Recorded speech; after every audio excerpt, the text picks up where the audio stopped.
Hello everybody, Eric Worre here, and I am proud and pleased to give you another of our top earner interviews. And today, we got Jennifer Piper Kennedy. How you doing? I'm good, thanks. How are you? And this interview is being conducted in the middle of a pandemic, and you live up in Canada. I sure do. So you came down to Salt Lake City for your company event, online virtual event, I'm guessing.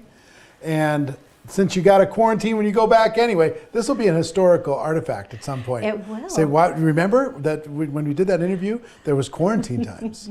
But you got a quarantine anyway. You decided to come down to Vegas and have a conversation with us. I'm glad you did.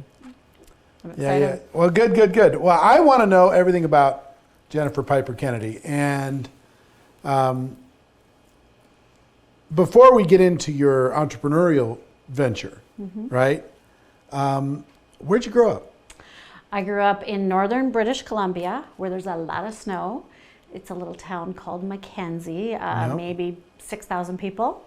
The only place I know, like Banff, and I know Whistler. Yes, so It's beyond Whistler. 15 hours north of Whistler. 15 hours north of Whistler? A lot of snow. That's still in Canada. Oh yeah. Wow, is that like as cold as Alaska? Yeah, it's very cold all the time. Wow, how did your family end up there? It's a mill town, so Dad worked in the mill. But how did he find himself 15 it's hours north of Whistler? all the loggers and anyone that's in the logging industry would sort of go up there, and a lot of work way back when. There was a lot of work. Yeah. You know, people would go up there. Yeah. You know, was it something that they would go up there for a season and hit it hard? Yeah, and they would, most people end up staying because it's a great little town, great to raise a family in. It has a lake, a really great ski hill there, and so you can raise your family, low cost of living, and a lot of mill jobs or logging jobs or. Okay, so your dad was a mill worker.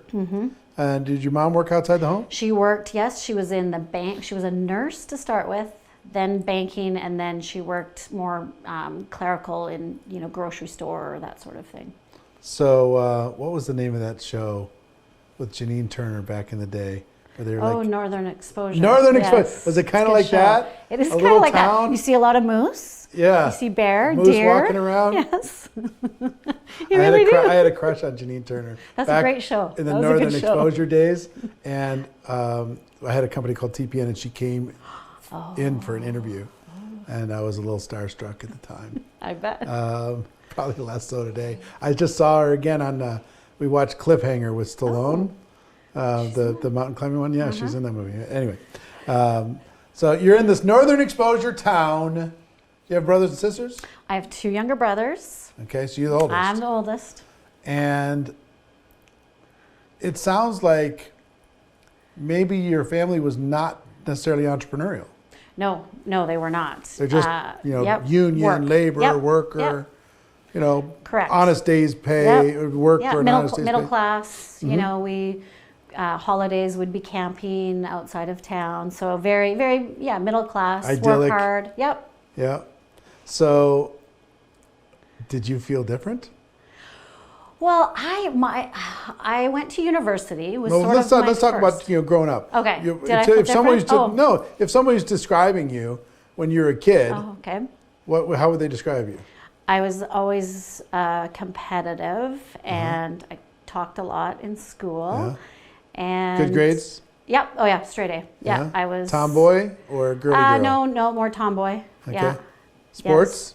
Yes, I loved sports, volleyball, basketball, baseball, skiing, anything that I could do. Love sports. Yeah.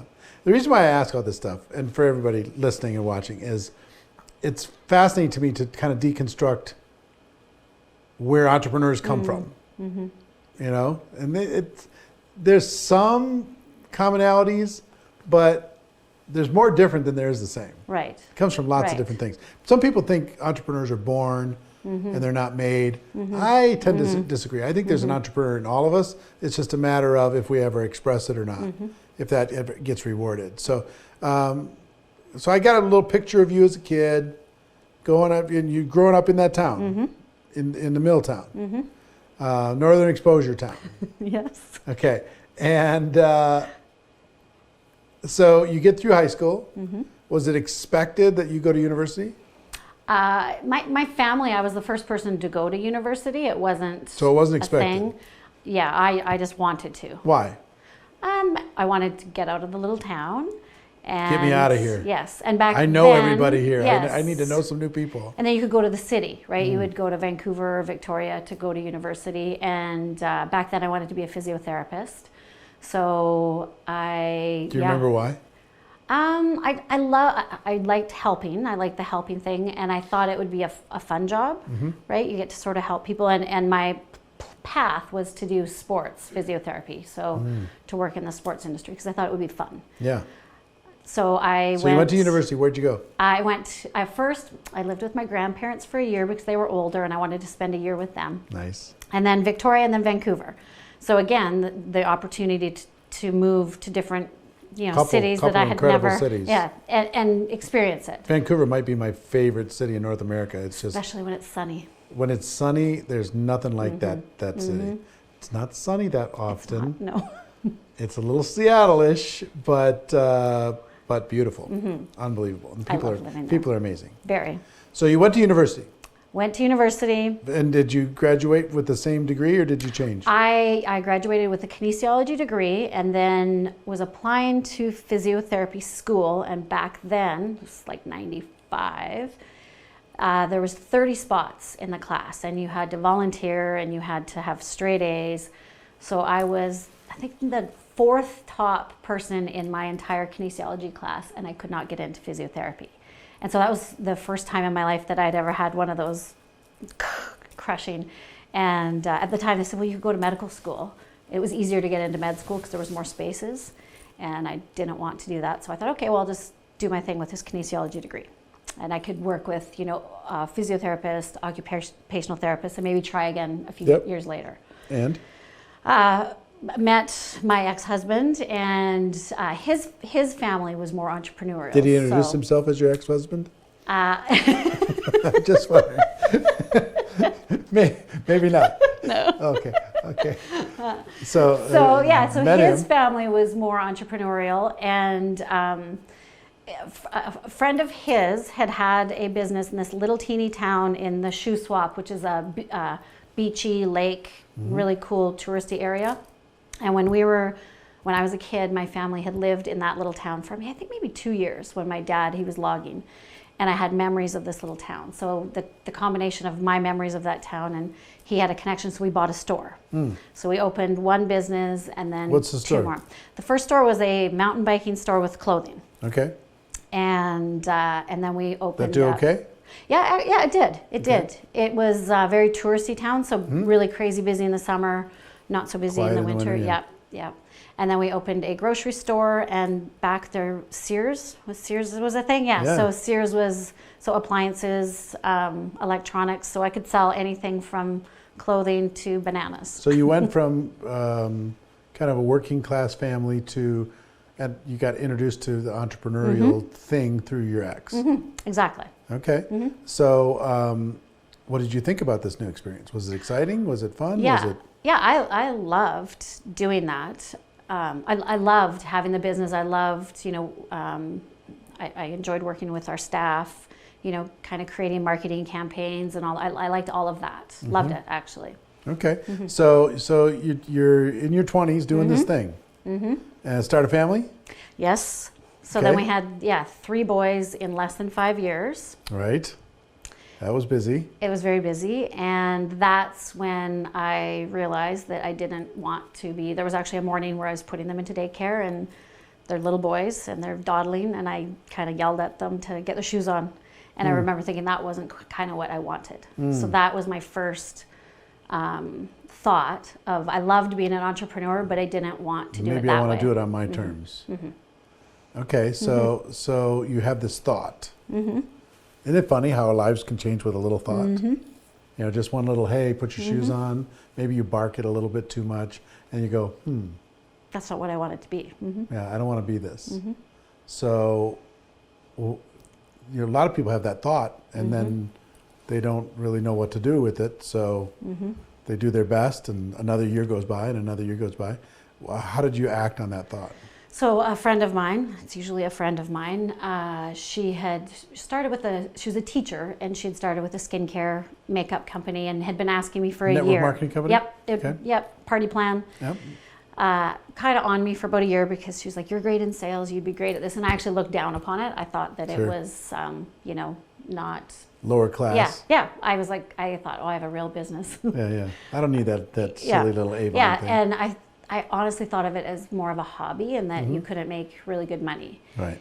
And so in the like year... how, when people think about it sometimes, it's like, how many parties can you do? Do I want to have people in my house? Do I want to, go out and do that? Do I want to bother my friends? All these different things. I'm already an entrepreneur, all that stuff, right? And in my head, I thought of what we did as just, it was elevated somehow. But the moment you made this decision, like, I don't want to do this the way I'm doing it, that caused your mind to open up. Just right for then. a crack. Right then. So did you seek out this person that had been talking to you, or did she call you again? That day I phoned her. And that day she said, okay, let's look. Well, I actually phoned her more to complain about the morning that I had. And when I called her, she was on the deck with her husband having coffee at 10 a.m. And so that was my moment where I thought, okay, there's a different way. Yeah. And I think seeing her, she was a teacher and she'd also quit her teaching job. So it took me that year to watch her progress and to actually see that. So in my head, I'm like, okay, if she can quit her teaching job, she's had to have replaced that salary. Yeah. So then it made me think, okay, if she can do it, I can do it. So that was the day. Okay. So you go sit down and talk with her, and she draws the circles. And do you decide, okay, I'm in? Here's right my credit card? Yep. I'm in. Sign me up. So you signed up. What was the conversation like with your husband when you got home? I think I feel he was supportive then. He's like, okay, yeah, whatever. Yeah, it was, and again, if you want to do it, you want to do it. Yeah, go make more money. Yeah.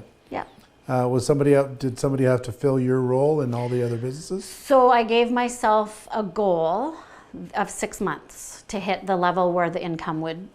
So for the 6 months, I did it all. I would work in the store all day, and I lived in a little small town then, so I would drive sometimes 2 hours to do a party, back and forth, and I would do 2 to 3 a week. And in my head, that was sort of the plan then, that if you did that, and if I did that for 6 months, it would basically cover what I would some make. people, they want to have all the time freedom in the world, but what they don't realize is you gotta swing your life out of balance to get your life back in balance. There's a season, there's a price you have to pay. You're not paying it in dollars. You're paying it and work your ass off. Oh, and it was a lot of that. Yeah. So for 6 months, you're just Grinding. doing all that stuff. Get any resistance from home? It wasn't a ton of support, so I was juggling. It's like you're out another kids. night, you're going another Tuesday. Exactly. So you're juggling the kids and the. Aren't we making enough money? Why are you doing this? All that kind of stuff. But you said, no, I see a plan. So you'd start building a little team, or you're just making sales? No, I built a team fast. Okay. Very fast. I did that quicker than selling, actually, then. You had some influence. Yeah, and I didn't realize that was that at the time, but I did. Yeah. Yes. And to charisma, whatever. People would at least listen to you. Yes. Oh yeah, and I love it was fun doing the parties, and you meet new people, and really. And some of those people that I met 13 Are you an years extroverted ago, person, kind of? I am. Yes. Yeah. See. Yes. You would have fun at the home parties. Me as an introvert, I have to psych up. I have to turn on Rocky music in order to get emotionally prepared to kind of hang out with a group of strangers. That is pure work for me. I have to recharge after that, right? But it fills you up. Yeah, I enjoyed it. I did enjoy cool. it. Now, I enjoy people. Don't get me wrong, but you understand the introverts in your life. You're going into a house of people you've never met. So yeah. If I'm in the right state, I'm good. But I have to if I'm surprised by that, get yourself.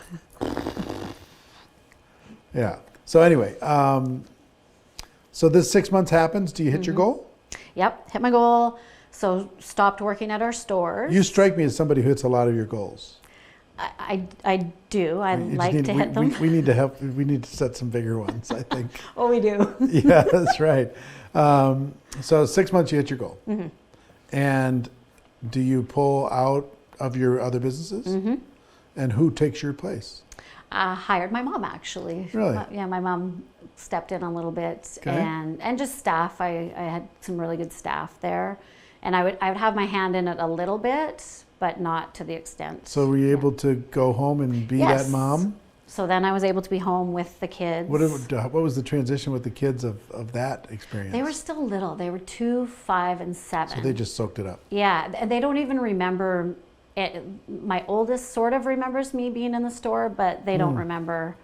They were so little. So all they've known is mom at home. I'm sure they're like, go, Nice. go do something. Mhm. Nice. All right. So this is when? So this is 2000 and end of 2007 I started. Okay. So now we're in, say, 08. Got it. So 08, things are going. And what's the next chapter? What happens next? So I do really well there, and it's all going, and I'm, I hit, top of the company pretty quickly, and they would do cars and things like that, so all of that fun stuff. And then my marriage, and it was, soul crushing, awful. The balance sort of shifted in the marriage. Was there, you choose not to speak about it if you don't want to, but was there like a major catalyst breaking point thing? Well, yes. He stepped outside, and it had to stop. Got it. Yes. I understand. So definitely. So yeah, that was the point where, and I think again with everything that was going on, it just shifted the balance. Yeah. And, Yeah. And so you could make this hard decision. And that was what, in 2009. 2009. So you make this tough decision and life altering, life changing. And I'm a single mom. Single mom now all of a sudden. And I tell people that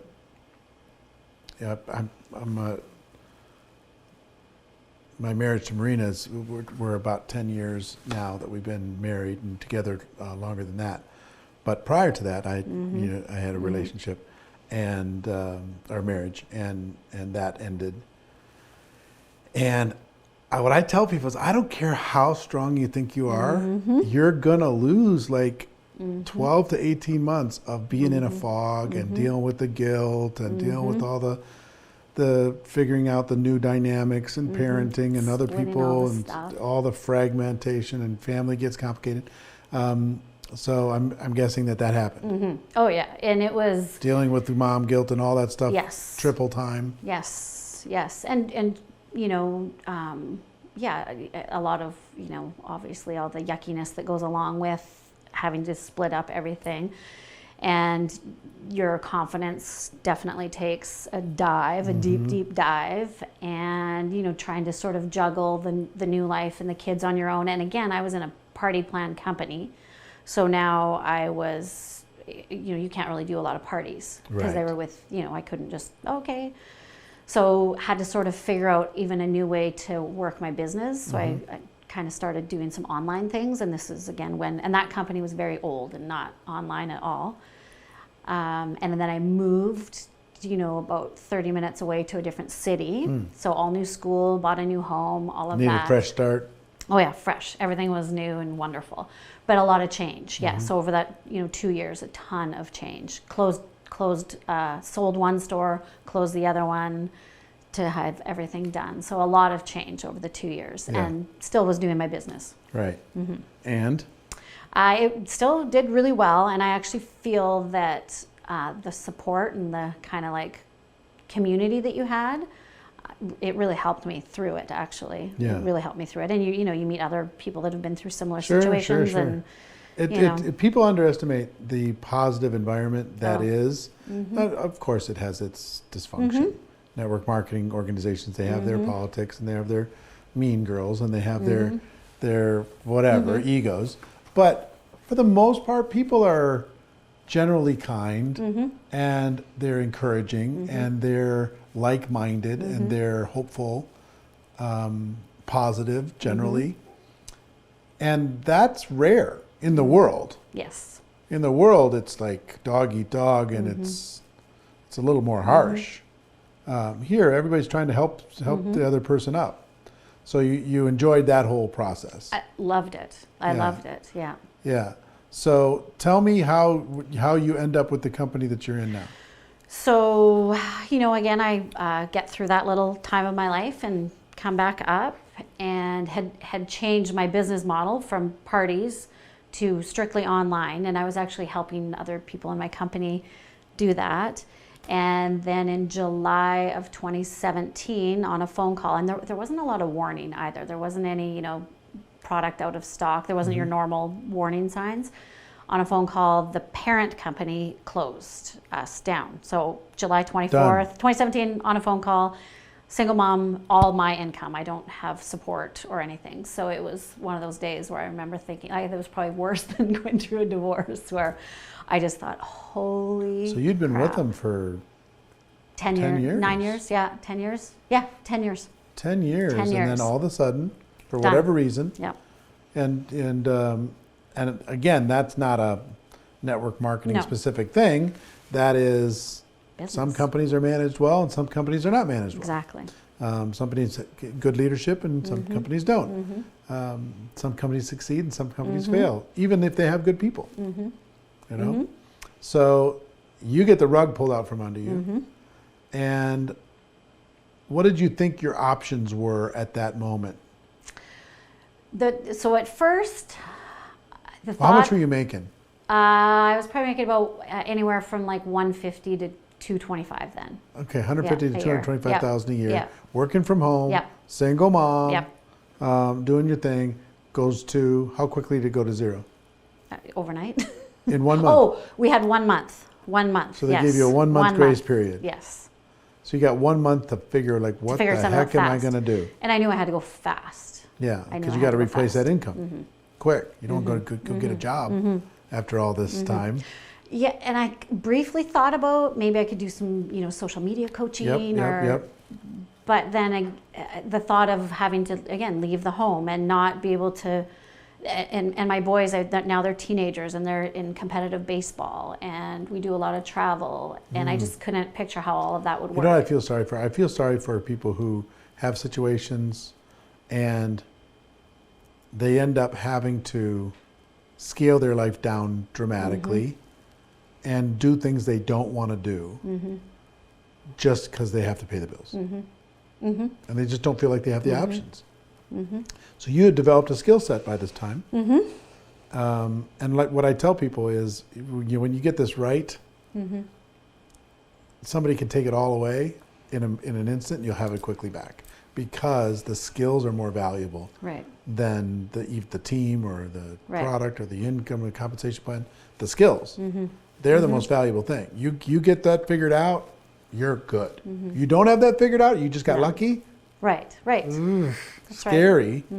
So, okay, so do you go on a search? Does somebody call you? Do you have a friend? So many were calling me, which Yeah. is what happens. But actually, funny story is I had watched Margie Elaprandi on one of your Most Powerful Women online because I didn't even really know, in that direct sales model, you didn't do other extra coaching. You just Sure. did that.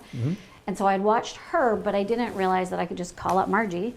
But I loved her, and I wanted to Yeah, know the she's a company great she lady. was with. Isn't she? I just saw her. Yeah, She's so she's wonderful. special. Love her. And I wish I'd just called her if I had known that. So then I called a direct sales coach friend of mine who coaches and asked her, if she had anyone, because I loved the company. And I loved the business model and I loved the customer model. And I came from a very customer driven company, so I knew that I needed that again. And I wanted something, my old company, you could only build in Canada. You couldn't cross border. So I wanted something that was global and that hadn't hit, that I thought that, I could maybe be part of the, Yeah. the growth. So you go and drive it. go do your homework, you find a company, and you sign up. And how long did it take to build yourself back? So 3 days, we were in Utah 3 days after our company closed, and I asked if I could bring people with me. And I had one person who was from my prior team, and everyone else was either sideline or my upline. And 3 days later, we jumped in, and the first month we hit the highest rank then of the company, and I think we had like 800 people or something come in. It was crazy, but I mean, we didn't eat, we didn't sleep, and it was pure desperation at that point because everyone is just trying to pay the bills. And we had no systems in place. I was doing Zooms with hundreds of people, didn't really even understand the comp plan fully. But again, full passion and desperation, really. Right. So we built fast. Amazing what that does to motivate. It's. I didn't sleep, I'm pretty sure. My kids made all the meals for that month, and that was the summer that British Columbia had all the really bad forest fires. So where I lived, I didn't actually even get a kit. So I was the first person to sign up, and everyone else, I had signed up like 100 people or something in the first month. Everyone had their kits, and I didn't have mine because we were shut down for mail, and it was kind of like the zombie apocalypse outside. It was black and dark all the time, and so it was a very crazy time that whole month. But we worked hard, and so built fast. And I remember actually Tony and Sarah Zolecki were the first people to reach out to congratulate me on this level that I didn't even know what the level meant, but I knew it was enough to pay my bills. So that was it was about 5 weeks in, I think, and that was where I could actually relax and go, okay. See, here's the lesson. If you get involved in network marketing, you develop the skills, you develop the mindset, you can replace in 5 weeks what it took her 10 years to build. That's because of the person she became in the process of that. So companies come and go. Everybody hopes that they're with the one they're going to be for forever. But and God forbid things change. But if they do, you're prepared. You're prepared. So, what's your favorite thing about network marketing? If you could pick a favorite thing, or what's some of your favorite things? I think that my favorite thing is it's for anyone, and that you can there's no age or background or anything really, that everyone has sort of that equal opportunity if they put the work in. But I love that you can take someone who maybe doesn't have a university degree or they're not super extroverted, and you can develop them and they can be successful. Right. And I think because you can't. It's for anybody. Yeah, and I can't think of a lot of fields or careers that could be that way. What do you think's most misunderstood when people look at network marketing? What do they misunderstand? Well, I think they think of it as not a real business. It's just some little weird hokey thing. Yeah, 100%. Yeah. It's some little side thing. Or why do you think that they think it's a hokey little deal? I think in the past maybe.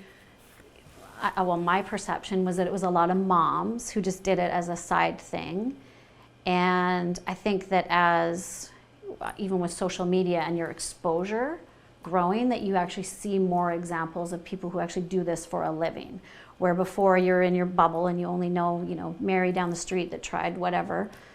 And then I think that also because sometimes in the past it wasn't always done completely wonderfully. People were maybe hypey. Promising, yes. And so there's a little bit of that perception, although I mean it's definitely changed, I think, since even in the 13 years that I've been doing this. People still misunderstand it. People still misrepresent it. Yes. A lot. If you could wave a magic wand and the whole world would know one thing about network marketing, what would that magic wand do? I think the personal development end of it, you become a better person. And it gets you things. Like in what divorces. way? In what way does it get you?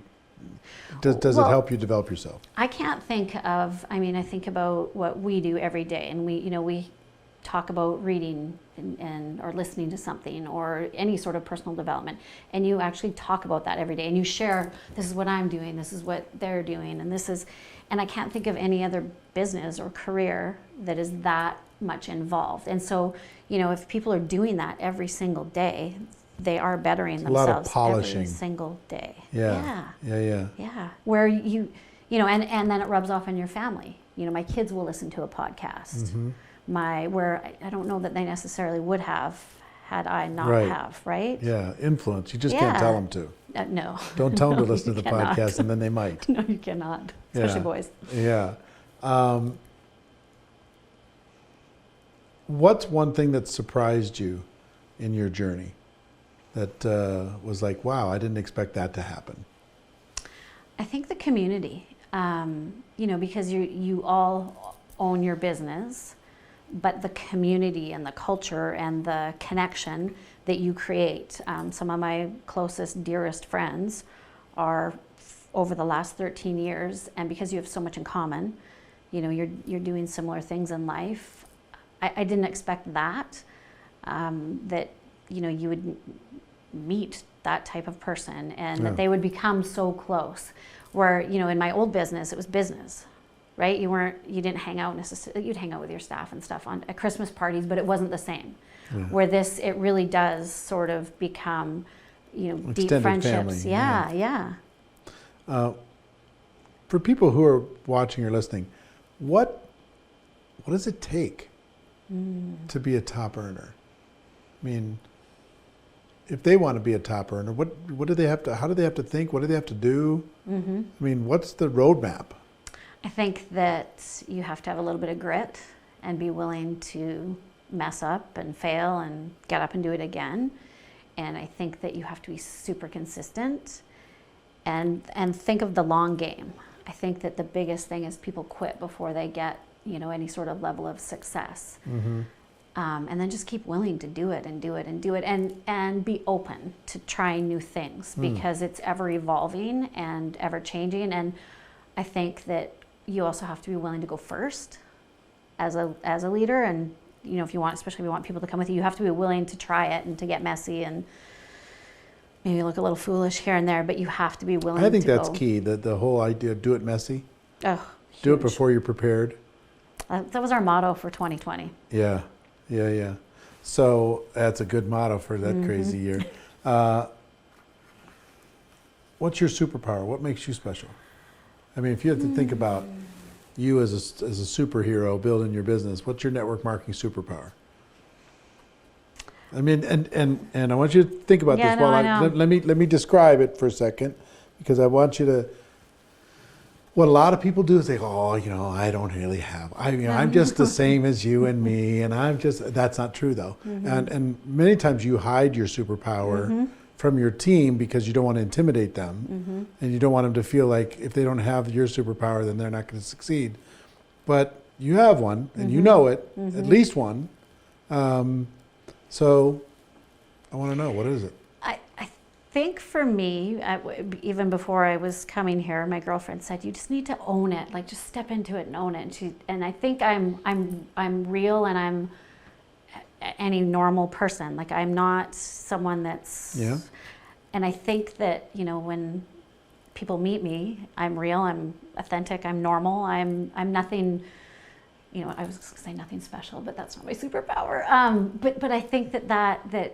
It was that grit and that. Grit, is that it? Do you think grit. that it? Yeah, just the determination, because fall. there's a bunch of people that were normal, nice, authentic people, what you would call nothing special, joined the same day you did. That's true. And have not had the success that you had. That's true. There's something that separated you at every step from somebody else that fell back and you moved forward. Why did you move forward and they fell back? I would say grit, and also willing to just go first. I will do it without. I'm willing to go first. Yeah, and go figure for it out. lead. Figure it out. Yep. Yeah. All right, I buy that. I'm a big fan of defining moments. You ever hear me talk about that? These moments in life, and you could probably map your whole life by these moments. When you hit a point, and you could say no or yes, you could go left or right, you could go up or down, and in that emotional, usually moment, you make that decision. It changes everything. You could shrink or you could step forward. You could let a circumstance crush you, or you can let it motivate you. So when you think about the defining moments in your career where something definitely changed in that moment. What comes to mind? So 6 months after we came into the company I was at, and again, I had sort of fallen into. This is now, Yeah, or this back is this company. Yeah, Yep. I'd fallen into. I was just hooked up with someone who I didn't know, who brought us in, and 6 months in, I think 6 of my upline quit. Well, suspended, quit, whatever. Yeah. And I remember thinking, and I didn't know why or what was going on, and I remember thinking, like, maybe I made the wrong decision. Like, why? What do they see that I don't see? And I also remember thinking, we can't do this again, and we just need to buckle down. We need to, we see it, I see the vision, buckle down and just go hard. So we definitely, when that happened, because other people on our team saw the same thing, and some people left, and some people were second guessing their decision because it was so new. We were just barely in. And it was a lot of influence that had disappeared. And we connected with our other leaders, Sarah and Tony, and we just basically put on our blinders and went to work. And that was one, because I feel that, a lot of people, again, made the wrong choice and left. But I think that was a big one, because it was one where I was second guessing. I kept thinking, well, maybe. Did you pull back or you stepped forward? You decided I stepped to in. step forward. No, we went in, all in. Yeah. Hard and fast, because I wanted everyone to know that this was the right thing. But we had to definitely, it wasn't just like this. It was a lot of this. Have you, in the last 4 years, have you had any really bad days? Definitely, that was one of them. January of 2020 was again a pretty low month. And what did you do about it? Well, it was, just definitely sales were lower. We had implemented a lot of systems in 2019, and just we weren't really building as much. We were a really big selling team, but we weren't building. Yeah, we were, really great at cranking out sales and promos, but we weren't building as much. So you recognized that, and you decided. Yeah. What did you decide? 2019 implemented all the systems, but again, it was kind of a slow start getting everyone. Takes a while. Yes, it was a full year. And then in 2020, it was just a really low month for sales. And again, a lot of people were, second guessing. And we just decided, again, that all in. And, sort of hit February. And then when March happened, right, in the world, again, there was a lot of people pulling back because they didn't want to come across as insensitive. Yeah, insensitive. And that point where I was like, okay, we need to just be so all in with our team. So we just upped everything. We've, communication, Zooms, connection. We became so highly connected online to our team, and it exploded. 2020 we tripled. It was incredible. But we also before that, we were doing a lot of still events, trade shows. A lot of my team loved doing those things. Yep. And what happened is, almost when things changed so much, it almost forced everyone into using one system and one, and the one that was working the best. These circumstances, they can either be crushing or they can be empowering, depending on what you decide that they're going to be. Tell me one thing that you're proud of. It's just like, that you did. It's just like, I'm proud of the team. I'm proud of my kids. I want to know something that you're proud of, that if you weren't there, it wouldn't have happened. You made it happen. I think the growth, again, it's the team, but definitely this year. And I'll share one story. So this summer, because Canadians can't travel basically anywhere, I used to travel probably every 6 weeks. And so this summer I started thinking about, okay, well, maybe we need to think about just staying home and getting things. And in December, I went and purchased a beautiful lake lot in a really cool spot on the lake that, you can put a big, huge, fancy RV on. And I surprised my kids on Christmas Day with it. And it was something that, I did it. Yeah. And not anyone else. And just to, I think about. How did it make you feel? Oh, I was so proud. Yeah, but in what way? That just the fact that It's you like surprised them, you did it on your own. And yeah, like I did it, right? Not anyone else, and that it sort of became the because you buy your home and you buy a car, and that's all normal things. It's not extra. Yeah. So this is something that we'll be able to enjoy for years and years and years, and when I have grandchildren. And so I just sort of saw this cool vision of them bringing their kids there and enjoying the lake. And it was just something that I would have never had as a kid, and they would never have. Right. Love that. You a reader? Yes. Give me a couple books that have made an impact on you. Oh, I love Atomic Habits. Yours was the Did you read Bible. Grit? No, I haven't. Grit? Is it good too? It's good. Well, Really? you've mentioned Grit I know several I have times. not though. You might like that book. Yours was our Bible when we came into this, and I really Atomic Habits. And what's the he's the sports guy, Trevor Moab. Just his whole concept, and his dad was the coach. That I haven't been through the whole thing, and I listen a lot. I like that. I like Mel Robbins, the 5, 4, 3, 2, 1, go. Yep. If you need some push. Yep. What else would I think of lately? Gosh. I went all in with network marketing books when I started. Sure. All in. Yeah. All in with that. There's a lot of crappy ones out there. There's just a lot. And there's a lot. So, tell you 3 boys? 3 boys. Are they all in sports? Yes. The older 2 are kind of now past the point where I have to do anything. They're 20 and 18, but the youngest still plays baseball. Okay. Competitive baseball. Okay. So, when I wrote GoPro, a good friend of mine told me, your family's not going to read it, right? And for the most part, he was right.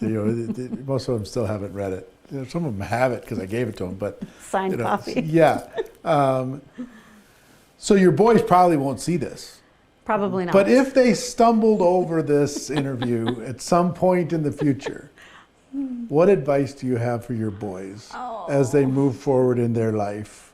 If they find this little postcard that they didn't even know existed, and they watch this and they hear a message from their mom, maybe it's 50 years from now, and they look back in this message and they see advice mom had for them, what would the advice be?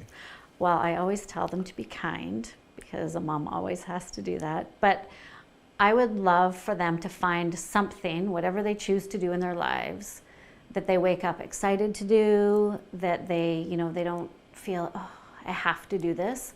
And if they're feeling that way, that they make a change and find something, because I would just love nothing more for them to live a life of loving what they do and being good, kind boys. Being good, kind boys, and make lots of grandkids. Yes. Oh, yes, that would be great. Grandkids. As we kind of wrap up, what advice do people listening or watching this, they want to have what you have, which is success, freedom, independence, choices, options. What advice do you have for them as they either start or continue on their journey? I would say definitely shorten your learning curve, because that's something that I've always done. So shorten your learning curve by investing in exactly with people like you. My first GoPro was 2018, and that was the systems year for me. All I heard, and I love systems, and I had some, but I didn't have all the areas. That was my first sort of big introduction. And then since that time, I mean, I'm in the mastermind, I'm in the accelerator. We have 26 people on my team in the accelerator with me. Are they enjoying it? They love it. And it's fun? Oh, I love it. And I'm just warming up. And they love it. Yeah. But I feel that it shortens your learning curve. Like, invest in, whatever level you can afford. When, in the beginning it was books and podcasts and online courses. Shorten your learning curve. Shorten your learning curve, but don't just stop with the learning. Like, take it and implement as fast as you can. Because I think that a lot of time people will learn. The learning is in the doing. Yes, and fast. You can't, you need to, speed does matter. It really does. And don't be afraid. The other thing I would say is don't be afraid to just do it and be first and, lead the way and screw up and figure it out as you go. I love it. I love it. Jennifer Piper Kennedy, thank you for your contribution. Thank you. I think it's awesome. And ladies and gentlemen, if you got value from this, make sure you share it. Give a rating, give a comment, show some love to Jennifer. And thank you for being willing to share some of your secrets and ideas. Thank you. I appreciate it. I appreciate it.